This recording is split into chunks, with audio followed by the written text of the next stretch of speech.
მოგესალმებით. თეთრი კვადრატის გუნდის მთავარი ამოცანა ისევ და ისევ არის კინემატოგრაფის ირგვლივ ცნობიერების ამაღლება. ჩვენ უკვე ვისაუბრეთ დოკუმენტური ფილმების სპეციფიკაზე, ანიმაციის შექმნის ოსტატობაზე, სცენარის წერის ხელოვნებაზე, მოკლემეტრაჟიან ფილმებზე და დავწმინდეთ იმაზე, რომ ფილმის შექმნის პროცესი ეს არის კოლექტიური შრომა.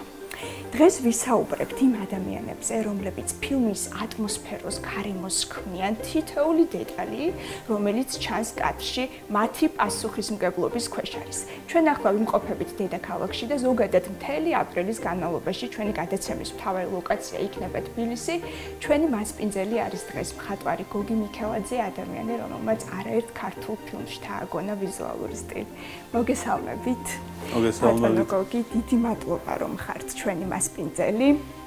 კინომხატვრობა ეს არის ჩვენი დღევანდელი გადაცემის ლაიტმოტივი და მოდით პირველი კითხვა იყოს ის მუშაობის პროცესის დასაბამი. როგორ თანხმდება ორი შემოქმედი, რეჟისორი და მხატვარი ერთ სტილზე, იმიტომ ეს ალბათ ძალიან რთული პროცესია ორ შემოქმედს ჰქონდეს ერთნაირი ხედვა, აი ამ კონსენსუსამდე როგორ მიდიხართ? მოგესალმებით, მეც მივესალმები თქვენს მაყურებელს. რა ვიცი, რაც შეეხება კონსენსუსს და რეჟისორის და მხატვრის ერთობას. უამისოდ, წარმოუდგენელია მუშაობა და ეს ხდება შემდეგნაირად შემიძლია მოყვე. დიახ. ეს არ ხდება ესე, რომ აი რეჟისორი ირჩევს მხატვარს, უცხოს ან რაღაცას თავაზობენ და ესე რეკომენდაციებით არა, რეკომენდაციებითაც ხდება, რა თქმა უნდა, მაგრამ ხა ძალიან ახლობელმა უნდა გირჩიოს ალბათ და ისეთ გამოცდილმა და მცოდნემ რომ დაუჯერო, ან რა ვიცი, ან და კონტაქტი უნდა გქონდეს მხატვრების წრეში უნდა რეალებდე. მე ახლა ეს სულ ყველასაც გეტყვით დღეს და ეს ვისაუბრებთ ჩემი გამოცდილებიდან სხვა ფასდაუდებელია ის ინფორმაცია, რომელსაც მოგვაწვდით თქვენი გამოცდილება. ხო და მე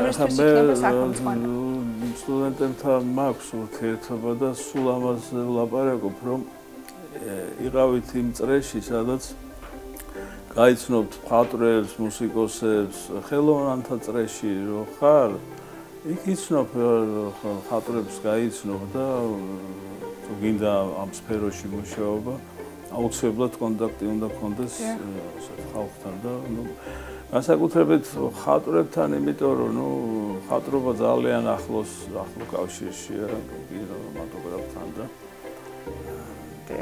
შეიქიდან წარმოიშვა ხო მხატვრობიდან გაცოცხლებული ეს რაღაც ვიზუალური მხატვრობა, მე ფოტოგრაფია და მე კინო. ბატონ გოგი, იმ შემთხვევაში რა ხდება, როდესაც ერთმანეთისთვის უცხონი არიან მხატვარი და რეჟისორი? როცა უცხონი არიან, უნდა გაიცნონ ერთმანეთი და რაღაცა თანამოაზრე თუ არ არის მხატვარი.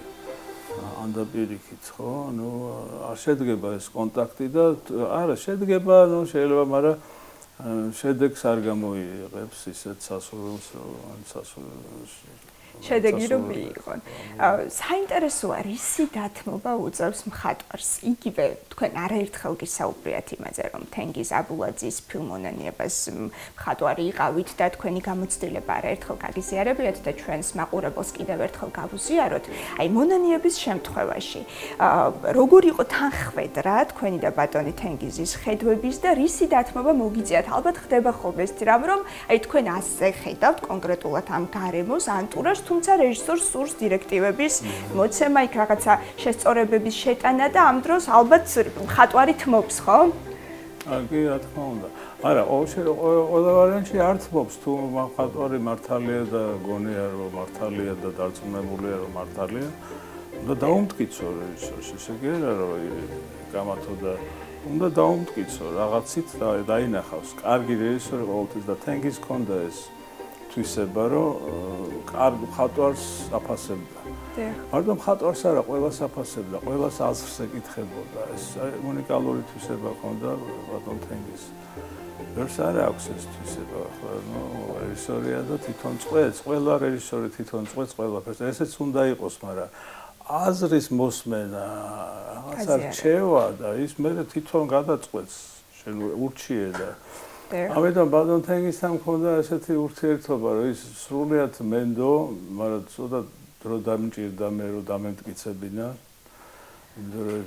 პერიოდი იყო, რომ ცოტა ეჭვის თვალით მე ამას ხშირად ვიმეორებ და ახლაც ვიტყვი. დასაწყისში ცოტა სანამ დავიწყებდი რაღაცა კეთებას, თუნდაც ესკიზების კეთებას, ცოტა ესე მიყურებდა. რამდენი წლის იყავით მაშინ? არ ვიყავი პატარა 32 წლის ვიყავი ალბათ, ხო, 22-ის. საკმაოდ ახალგაზრდა. ახალგაზრდა რა თქმა უნდა. მე რამდენი ნამუშევარი იყო თქვენთვის მონანიება? არ იყო ესეთი, იყო ალბათ ერთი მეათე ნამუშევარი, მე რომ აკადემია რომ დავამთავრე იმ წელს, მაგრამ აკადემიამდეც კი 1-2 ფილმი მოვასწარი სტუდენტობის დროს. მოკლედ მქონდა გამოცდილება მქონდა, ესე არ მისულა. რაინა ფაინთენგის ვიცნობდი თან, იმიტომ რომ გვიკითხავდა კინოდრამატურგიას აკადემიაში. დავამთავრე კინოგანხრით აკადემია ფერწერის ფაკულტეტი. ამიტომ მქონდა ძალიან საინტერესო ურთიერთობა, იმიტომ რომ თვითონ იყო საინტერესო კაცი. არ შეიძლებოდა რომ ყველაფერზე მიდიოდა თუ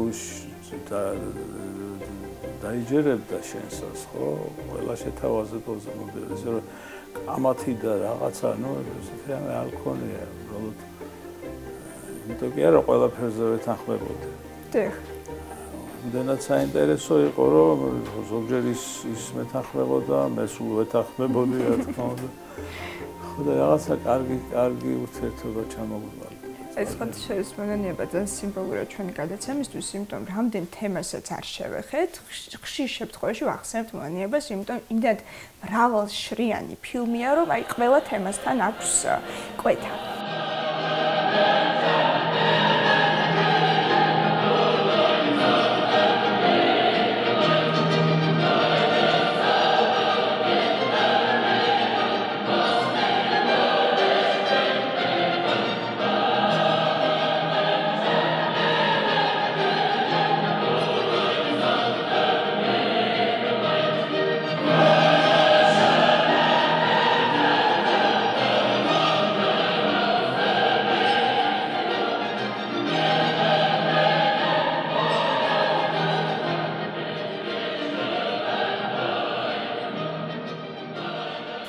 ის არის ვიზუალურად ძალიან სპეციფიკური, იმიტომ რომ მეტაფორული კინო, რომლის სცენარიც სიმბოლურია და თითოეული დეტალი, ხომ? აი, ფერებზე როგორ შეჯერდით, რომელი ფერი ჭარბობს, რა ფსიქოლოგიური დატვირთვა აქვს აი ამ ყველაფერს, ეს მუშაობის პროცესი მოგვიყევით უფრო ვრცლად. ეს ხო ისე ხდება, ფერი არ არის ცალკე კომპონენტი ფილმში, ხო? ეს როცა კოსტიუმების ხატორიც მე ვიყავი, საერთაშორის კი იყო ერთი გოგონა, მაგრამ მე ვაგაის აბჯრები რო აცვეთ, ის ჩემი გაკეთებული ჩემი ხელი.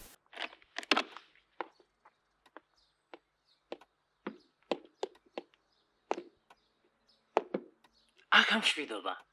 თქვენ ბრძანდებით ბარათელი. გახლავთ. ჩვენთან უნდა წამობრძანდეთ ცოტა ხნით. გთხოვთ. კი ბატონო.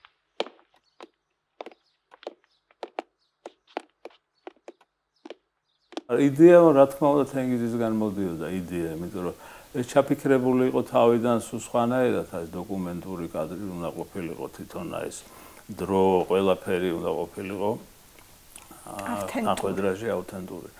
მე ძალიან უცბად მოხდა ეს ამ ფორმის შეცვლა და სხვა ფორმით მოგახსენებათ, სულ სხვა ფორმით გადაწყვიტა გაკეთება და ძალიან საინტერესო იყო.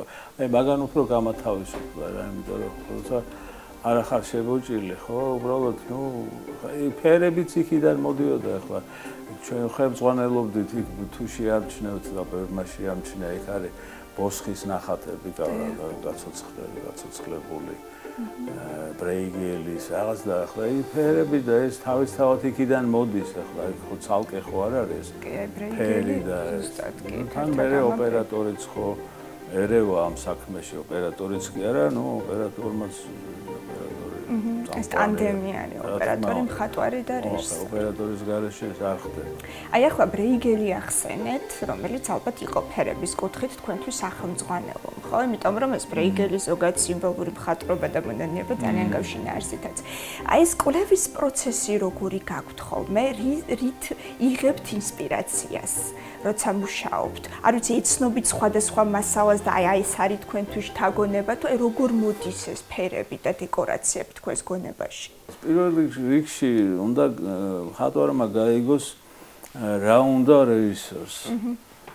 ეგ თუ ვერ გაიგო, ესე იგი შენ თუ სხვაგან წახვედი და რეჟისორმა ვერ გაგიგო და პირიქით არაფერი არ გამოდის. ამიტომ უნდა გაუგო რეჟისორს რა უნდა პირველ რიგში და მერე დაიწყო ფორმის ძიება. რა ფორმა თუ არ აქვს ფილმს და ის არის რაღაც დოკუმენტურთან დაახლოებული, ნუ არაფერი საინტერესიც არ გიჩნდება მხატვარს, როგორც მხატვარს რომ იმუშაო. ეს ქონიათ ასეთი შემთხვევა, როცა უარი გითქვამთ პროექტზე, მიუხედავად იმისა, რომ ანეს გავლებადი იყო. ერთი ფილმი უარი არ მithქვავს, მაგრამ წამოსულ ვარ ფილმიდან. რომ მივხვდი რომ მე იქ ჩემი საქმე არ არის, წამოსულ ვარ. აი რა ხდება მაშინ ბატონო გოგი, როცა ბიუჯეტი არის შეზღუდული, რაც ერთგვარ ჩარჩოს წარმოადგენს ბუნებრივია მხატვრისთვის. თან უნდა იყოთ თავისუფალი, ბოლომდე გახსნათ თქვენი შემოქმედებით უნარები, მაგრამ ეს ჩარჩო არსებობს ბიუჯეტის. ხო, ნუ ეგ ძალიან რთული ის არის, ხა ბიუჯეტი არასდროს არ არის საკმარისი და მხატვარი ეს დროთა განმავლობაში იყალიბდება მხატვარს, რომ თან იფიქრო ბიუჯეტზე, თავიდან ხო ამაზე გამოცდილება რო არ აქვს, ამაზე არ ფიქრობ, მაგრამ კარგი მხატვარი ყოველთვის ფიქრობს იმაზე, რომ ნაკლები სახსრებით რაღაცა შედეგს მიაღწია. იმიტომ რომ იცი რომ მაინც ამ წინაშე დილემის წინაშე დადგები ფული არ არის, გინდა რომ კარგად გამოჩდე, ხო, ყველას უნდა რომ რაღაც შედეგი იყოს საუკეთესო, ხო და ამიტომ ვცდილობ რომ რაც შეიძლება რაღაც ისეთი გზები იპოვო, ისეთი მასალები მოძებნო, ეგ არის მხატვრის ფუნქცია. ისე ყოფილა ეს რაღაც ბიუჯეტის შეზღუდვა, ბოდიში გაწყვეტინებთ, თითქოს ისეთი გამოწვევა, რომ იმისთვის რომ მორგებოდით ამ მცირე ფინანსებს, უფრო მეტად გააქტიურეთ შემოქმედებით უნარები და უფრო საინტერესო პროდუქტიც კი მიიღეთ. ო, არა, კი, როგორ არა, როგორ არის ესეთი იბიძგებს ის ნუ რაღაცა საინტერესო მოძებნო, უფრო იაფასიანი, მაგრამ საინტერესო. ეგ ძალიან ისეთი მომენტია. ხა არ არის აუცილებელი კინოში, რომ რაღაცა, ნუ, მაგრამ ზოგი ფილმი მოითხოვს ბიუჯეტს, როგორ ახლა თუ ასაშენებელია დეკორაცია, ნუ ახლა ვერ გაექცევი, ხა ეგ ხარჯი ყველა დეკორაცია გარდაუვალია. ამიტომ ყველა გაურბის ახლა ამ ბოლო დროს ფილმი გახსოვთ, რომ დეკორაციაში გადაეღოთ, ცოტა. ხა თითქოს უკვე მზა დეკორაცია, მზა ლოკაციაზე მიდიან. ლოკაციაზე მივიდივართ, ხო, დავდივართ, ვეძებთ და ნუ, რავი, ზოგჯერ ვეძებთ. აი, თენგისთან იმით იყო საინტერესო, რა, აი, ლოკაციებს ვეძებდით, წარმოუდგენელი ის იყო რა, ესე იგი, შემთხვევით აღმოგვიჩენია ლოკაცია, რომლის მიხედვით მე ეპიზოდი მოუგონებია. აი, მაგალითად, მონანიებაში ის როა ესეთ დახურული სივრცე, სადაც ეს აბელი რო დადის თოხო გაქცევას. ეს არის ბათუმში, ახლა მოგეხსენება თქვენი, ახლა არ ვიცი, აღარც მახსოვს, სად არის შენობა.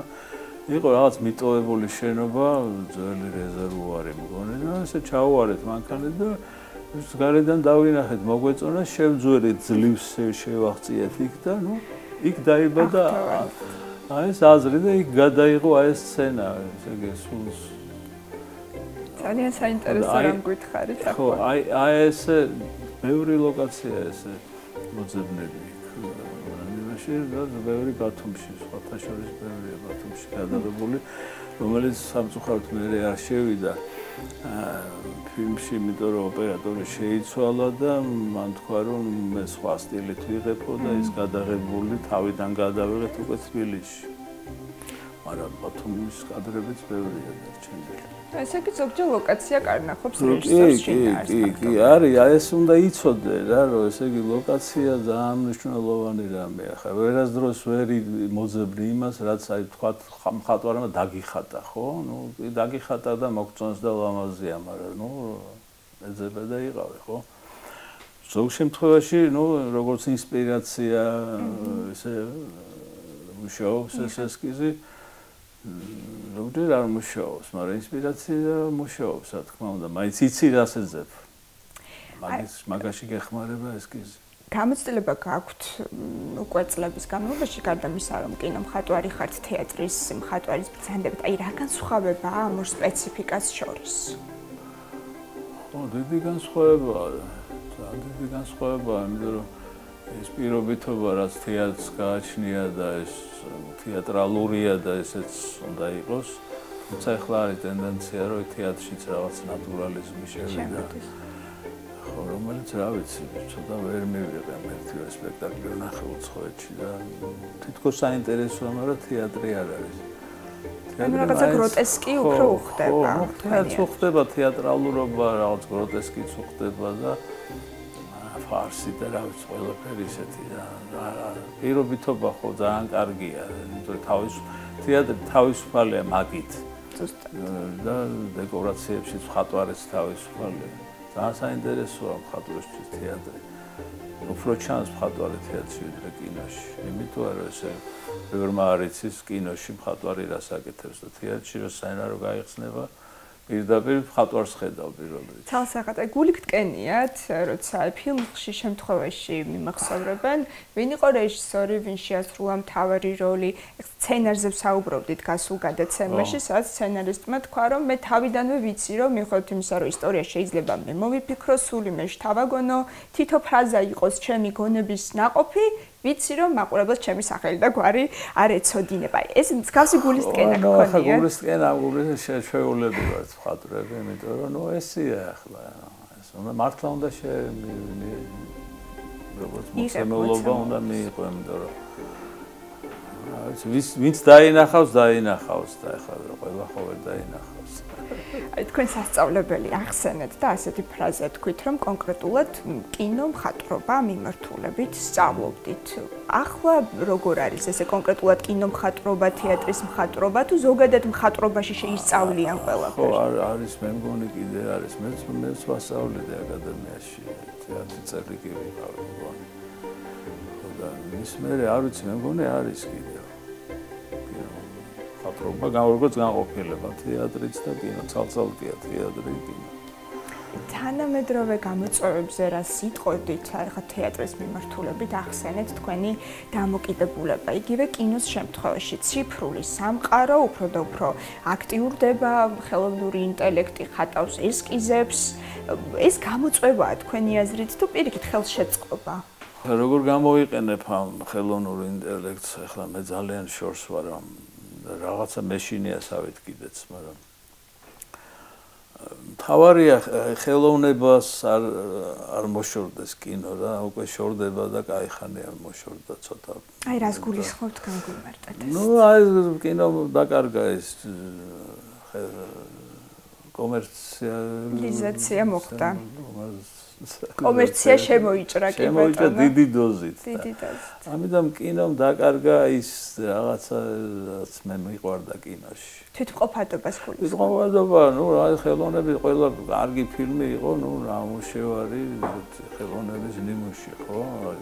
გავიხსენოთ დიდი რეჟისორები, იტალიელები გინდა თუ ფრანგები თუ გინდა ქართველები, ხო?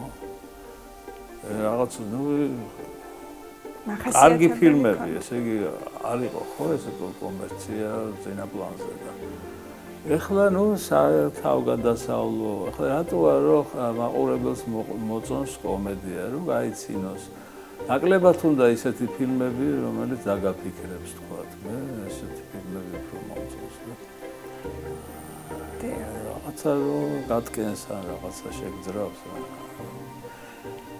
აი თითქოს მხატვრის როლიც ნელ-ნელა უფრო და უფრო ქვეითდება კინემატოგრაფში. ალბათ ქვეითდება.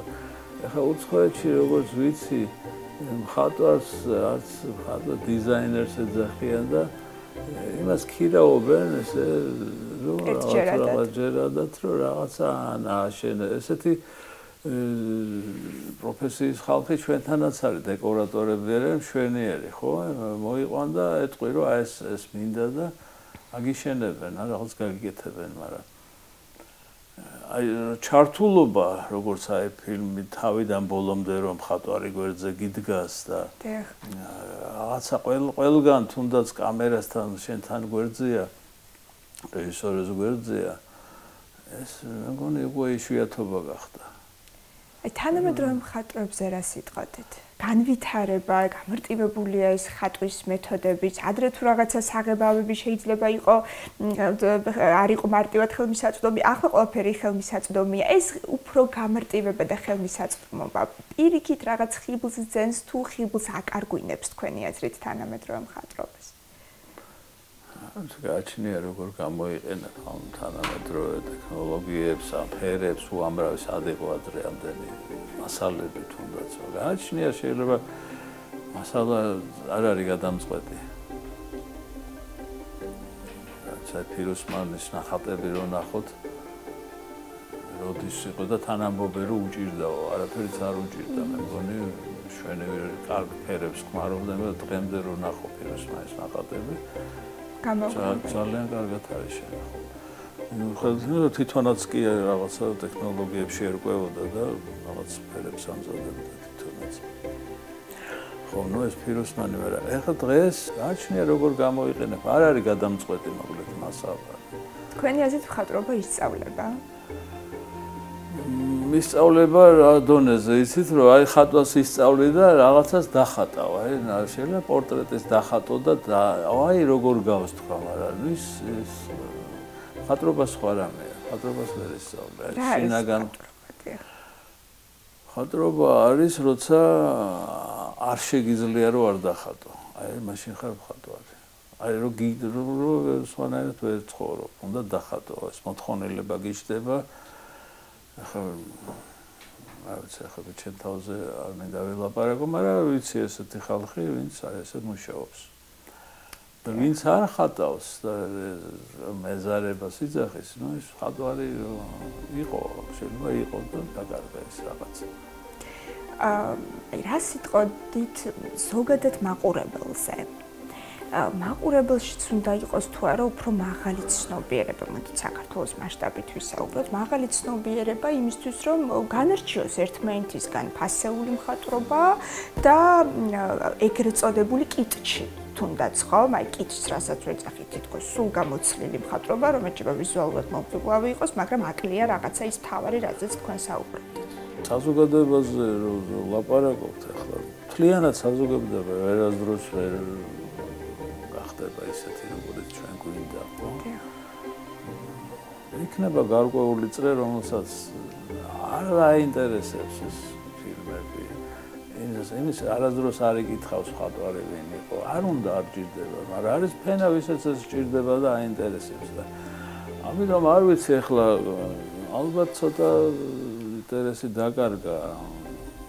ალბათ იმიტომ რომ აი წინ წამოვიდა ეს გასართობი და ესეთი ეგრეთ წოდებული სიუჟეტი კონტენტი ფილმები და ნუ მათ აღარ აინტერესებთ ახლა ფილმისა კინო როგორც რაღაც ხელოვნების დარგი. მათ აინტერესებს ან კართობა ან რაღაცა ტრიგერი ან არ ვიცი რაღაცა აინტერესებთ. აი თქვენი აზრით იმისთვის რომ ეს გემოვნებიანი მაყურებელი გაიზარდოს, ხო, ეს გემოვნებას პირობითია და სუბიექტურია აბსოლუტურად, უბრალოდ ჩვენ ამ მიმართულებას გულისხმობთ, როცა არ უნდა დაიზაროს მაყურებელს ჩაწვდეს და არ უნდა ჰქონდეს მოთხოვნილება, რომ აი რაღაცა რასაც შეხედავს, მხოლოდ ეს იგრძნოს ზედაპირულად და უკვე აღარც უჩნდება სურვილი, რომ ღრმად ჩაიხედოს. თქვენი აზრით ამისთვის მნიშვნელოვანია თუ არა იქ და განათლების სისტემაში რეფორმები, ხელოვნება რამდენად ისწავლება ისე როგორც არის საჭირო, რაც მოგცემს შესაბამის შედეგს. რა თქმა უნდა, განათლების სისტემა რო საერთოდ ჩავარდნილია და არ არსებობს, ახლა მე ამას ვიტყვი ყოველთვის ყველგან უბრალოდ, იმიტომ რომ შვილები მყავს ამ მასაკის და ხვდები რა დღეში არიან. ნუ სახში თუ მიიღებენ, თორე სკოლაში არის. სკოლაშია. ეს სამწუხარო რეალია. ძალიან სამწუხაროა. ძალიან სამწუხარო ეს. ფერები ვახსენეთ არაერთხელ და დარწმუნებული ვარ, რომ განსაკუთრებული დამოკიდებულება გაქვთ ფერების მიმართ და აი ეს სპეციფიკური კითხვა მინდა დაგისვათ. სხვა გრძნობა ვახსენოთ და თქვენი აზრით რა ფერია ეს გრძნობა? აი მაგალითად თქვენთვის ცევდა რა ფერია? არ ვიფიქრია. აი პირველი პასუხი, პირველი ფერი რა მოგდით გონებაში? ცევდა. ცევდა ნაცრისფერია ალბათ. სიხარული? სიხარული ყვითელი, წითელი. სიყვარული?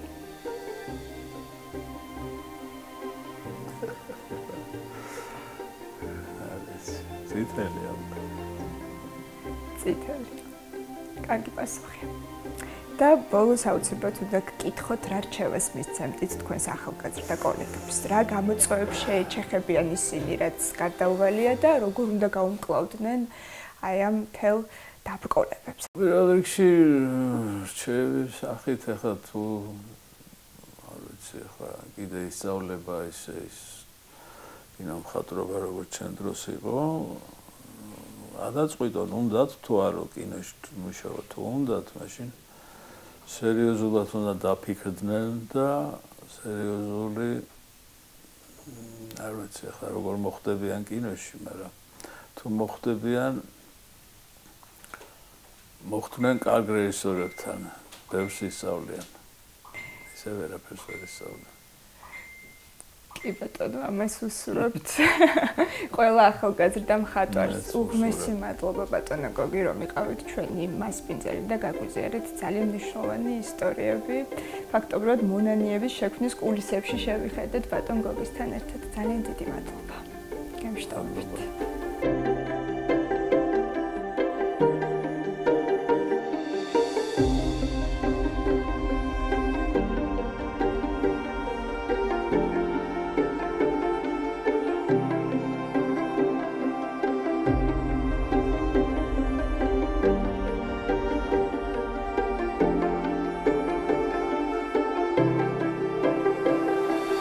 Thank you.